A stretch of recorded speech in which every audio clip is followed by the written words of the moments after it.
Consumer inflation year over year was 4.2. This is the thing they want at 2. Well, it's a far cry from there. They thought it would drop a little bit at 3.8. It went all the way down to 3.5. Far cry from 2, but it's going in the right direction. Well, now let's look at month over month. Now, this is where it's shocking.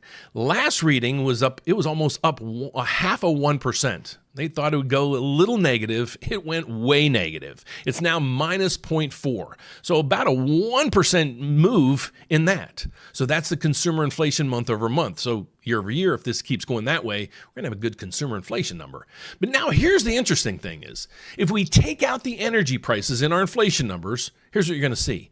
Month over month in June, we had core, which strips out that energy piece. It was 0. They thought it would stay at 0.2. It was at 0.2 previously. They thought it would stay at 2.2. It went to 0. So again, if you take out oil, we have no inflation. So as this starts to roll through the inflation numbers, we're going to get some cool inflation numbers as long as Iran can stay with the plan. But then we got Wednesday, we got PPI. This is the producer inflation. This is the first piece of the puzzle where inflation is really going to start to spike if it spikes once again. Well, the last reading was 1.1. They thought this would go to 0. But what you have to understand here, this is the June reading. Why this is important? Because we had just thinking March-ish, we had oil about $60 a barrel. Then in May, it hit $120 a barrel. That was the highest readings that we've had. Then in June, it started dropping back down to almost the levels that we've had previous to the war.